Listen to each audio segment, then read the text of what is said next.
శ్రీ సత్యసాయి దివ్య చరిత్ర నిత్య పారాయణ గ్రంథము 43వ అధ్యాయము.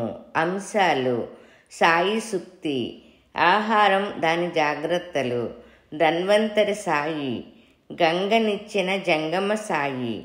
సాయి సూక్తి: నదిని దాటు వరకు నావ అవసరంబు, దివ్య పదము చేర దేహమట్లు. అవసరంబుగాన ఆరోగ్యమందుండి, మలినమైన తిండి మానరయ్యా అంటారు బాబా. పొంగి పొర్లుతున్న నదిని దాటి ఆవలి తీరం చేరాలంటే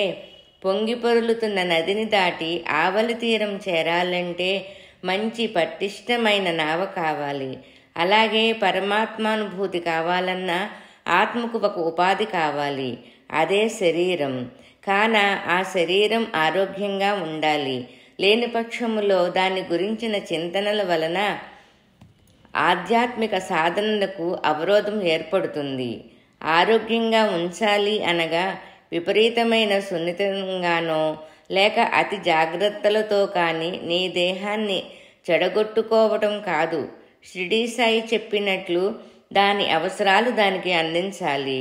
ఎక్కువ కారాదు, తక్కువ కారాదు, శుద్ధ సాత్వికాహారం ఇస్తూ దాన్ని కాపాడాల్సిన అవసరం ఉంటుంది. ఆహారం దాని జాగ్రత్తలు: ఎటువంటి ఆహారమో అటువంటి ఆలోచన, అంటే మనసు. ఎటువంటి ఆలోచననో అటువంటి ఆచరణ, పనులు.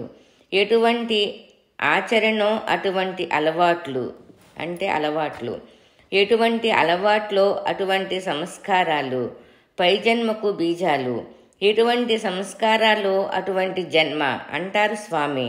కాబట్టి సాత్వికాహారం వల్ల మానవత్వ వికాసానికి అనుకూలమైన జన్మ లభ్యమవుతుంది. నేటి ఆహారపు అలవాట్లలో ఎట్టి జన్మ లభ్యమవుతుంది.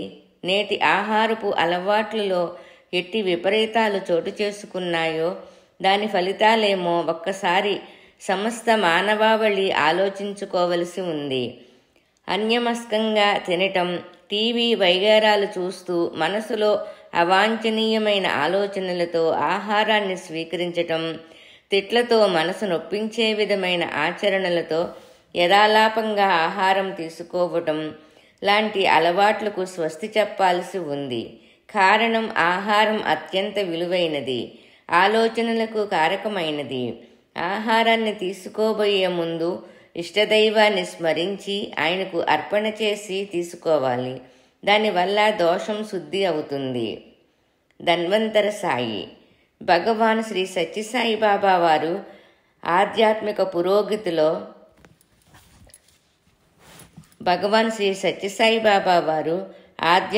పురోగతిలో ఆరోగ్యం ప్రాధాన్యం గురించి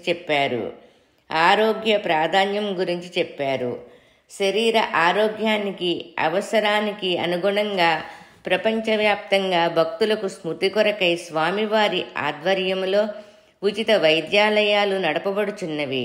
వైద్య సేవలు ఉచితంగా అందించటమే కాక అత్యంత ఆధునిక పరికరాలు గల వైద్యాలయాలతో వైద్య రంగానికి ప్రాధాన్యం ఇచ్చారు. వీటి ఏర్పాట్లో క్షణం క్షణం స్వామి యొక్క భగవతత్వం చూడవచ్చు. ఎవరి చేత ఏ పని చేయించి మానవాళికి మేలు చేయాలో స్వామికే తెలుసు. అందువలనే అరాకొర విజ్ఞానవంతులైన మనకు స్వామి చర్యలు అంతుపట్టవు. 1990లో సూపర్ స్పెషాలిటీ హాస్పిటల్ తలపెట్టినప్పుడు ఇది 1 సంవత్సరములో పూర్తి అవుతుందని ఆశీర్వదించారు. స్వామి మాట ప్రకారమే 1991 నవంబరులో పూర్తి అయ్యి మొదట కార్డియాలజీ విభాగంలో ప్రారంభించబడింది. మొదట గుండె ఆపరేషన్ విజయవంతంగా జరిగింది. అలా ప్రతి సంవత్సరం ఒక్కొక్క విభాగం ప్రారంభించబడి ఇప్పటికి యూరోనెఫ్రాలజీ మూత్రపిండముల మార్పిడి విభాగం, ఆఫ్థాలజీ నేత్ర విభాగము మొదలగునవి ఏర్పడి ఉచిత వైద్యంతో ప్రజాసేవ జరుగుతుంది. ప్రతి వార్డుల్లోనూ మైక్రో స్పీకర్ల ద్వారా ఆహ్లాదకరమైన సంగీతం, భజనలు వినిపిస్తూ ఉంటాయి. దానితో రోగులకు కావలసిన శారీరక విశ్రాంతితో పాటు మానసిక ప్రశాంతత లభ్యం అవుతుంది. చక్కటి వాతావరణం, విశాలమైన ఏర్పాట్లు, ప్రేమతో కూడిన ధైర్యవచనాలు, నిశ్శబ్దతల వల్ల సహజ మానసిక శాంతి లభ్యం కావడం ఇక్కడి ప్రత్యేకత. ఇక్కడ చేరిన రోగి 10 రోజులలోనే ఆరోగ్యం పొందటానికి హాస్పిటల్ సిబ్బంది యావత్తు నిర్విరామ కృషి చేస్తారు. ప్రతి 15 రోజులకు ఒక బ్యాచ్ వంతున సేవాదళ సభ్యులు ఇక్కడ తమ వంతుగా ఉచిత సేవలు అందిస్తుంటారు. ఈ వైద్యాలయములో అత్యంత ఉన్నతమైన సుందరమైన వినాయక విగ్రహం ధన్వంతరి వైద్యనారాయణ స్వామి విగ్రహాన్ని ప్రత్యక్ష వైద్యనారాయణమూర్తి అయిన మన స్వామి ఏర్పాట్లు చేశారు. ఒక సందర్భములో స్వామితో సకల సౌకర్యములు ఉన్న పట్టణములందు కూడా సాధ్యం కాని ఇంత పెద్ద హాస్పిటల్ను ఈ కుగ్రామమందే పుటపర్తి ఎందే స్థాపించుటకు కారణమేమి అని కొంతమంది సందేహం వెలుబుచ్చారు. శ్రీమంతులైన వారు ఎక్కడికైనా వెళ్ళి ఖర్చు పెట్టుకొని రోగ నివారణ గావించుకునే అవకాశం ఉంటుంది. కానీ పేదవారు వైద్య సౌకర్యముల నిమిత్తమయ్యి దూర ప్రాంతాలకు పోలేరు. పల్లెవారు కానీ పట్టణవాసులు కానీ ఎవరికైనా రోగ నివారణ కావించుటయే మా సంకల్పము. ఈనాడు ఆసుపత్రులన్నీ వ్యాపార సంస్థగా రూపొంది ఉన్నవి. కానీ సాయియందు కాలి గోటి నుండి తల వెంట్రుకల వరకు అంతా నిస్వార్థమే. కొంతమందికి సాయియందు అంటే శ్రీ సత్యసాయిబాబా యందు కాలి గోటి నుండి తల వెంట్రుకల వరకు అంతా నిస్వార్థమే. కొంతమందికి ఇంకొక అనుమానం, ఇక్కడ ఆసుపత్రి ఎందుకు? సాక్షాత్తు స్వామియే ఉన్నారు కదా, తమ ప్రభావము చేత జబ్బులు కుదర్చవచ్చు కదా అని వారి ఉద్దేశం. దానికి స్వామి చక్కగా అనుమాన నివృత్తి చేశారు. భక్తి విశ్వాసములు ఉన్నవారు ఓర్పు కలిగి స్వామి తగ్గించే వరకు వేచి ఉండవచ్చు. కానీ ఇది అందరికీ సాధ్యం కాదు కదా. కాన స్వామిపై భక్తి విశ్వాసములు లేకున్నను రోగమును వీరు తగ్గించుకొనగలందులకై ఈ ఏర్పాటు జరిగిందని స్వామి తెలియచేశారు. మా హాస్పిటల్లో ఎట్టి ఫీజులు లేకుండా ఇంతమందికి చికిత్స చేయడానికి, ఆపరేషన్లు చేయడానికి ఎలా సాధ్యమవుతుందని అనేక మంది సందేహిస్తున్నారు. ఇది చాలా పొరపాటు. పవిత్రమైన హృదయంతో పనిచేస్తే సహాయం ఎంతైనా దాని అంతటా అదే వస్తుంది అని సందేశం ఇచ్చారు స్వామి. గంగనిచ్చిన జంగమ సాయి రసో వైసహ అని శాస్త్రం. భగవంతుడు రసస్వరూపుడు, గంగాధారి అయిన స్వామి తమ అవతార ప్రకటనకు ఎన్నుకున్న క్రీడాస్థలి కరువు కాటకాలకు ఆలవాలమైన నీటిబొట్టు దొరకని రాళ్లసీమ. స్వామి అవతరణ దాన్ని రత్నాల సీమగా మార్చివేసింది. మానవులకు స్వయంగా సత్కర్మ ద్వారా కర్తవ్యబోధ చేయదలిచిన సాయి ఒక మంచినీటి పథకాన్ని చేపట్టారు. ఎన్నో ఏండ్లుగా మంచినీటి కొరతతో సతమతమవుతున్న రాయలసీమ ప్రజల దాహార్తి తీర్చడం దీని ధ్యేయం. కోట్ల కొలది రూపాయల వ్యయంతో చేపట్టబడిన ఈ ప్రాజెక్టు పేరు సత్యసాయి వాటర్ ప్రాజెక్టు. అవిశ్రాంతంగా ఎన్నో వేల మంది పనిచేశారు. ఆంధ్ర, కర్ణాటక రాష్ట్రాల ప్రభుత్వాది నేతల నుండి సాధారణ పల్లె ప్రజల వరకు ఉత్సాహంగా తమ తమ వంతు కర్తవ్యాలు నిర్వహించారు. కొన్ని వేల కిలోమీటర్లు పొడవు గల పైపు లైనులు వేయబడ్డాయి.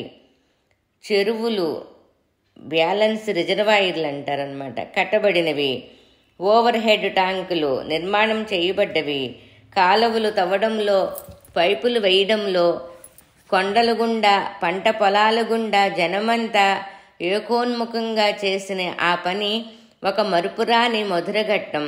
అత్యంత అల్ప విషయానికి కూడా పేచీలు, కోట్లాటలు, దొమ్మీలు జరుపుకోవటం అలవాటైన అత్యంత నిరక్షర కుచ్చులైన పల్లె ప్రజలు కూడా ఆ నిస్వార్థమైన సాయి సంకల్పానికి కరిగిపోయి తమ అతహకలహాలు మర్చిపోయి ఈ ప్రాజెక్టును 7 నెలల కాలంలో యుద్ధ ప్రాతిపదికపై పూర్తి చేయడానికి సహకరించడం అనేది అత్యంత ఆశ్చర్యకరమైన సంఘటన.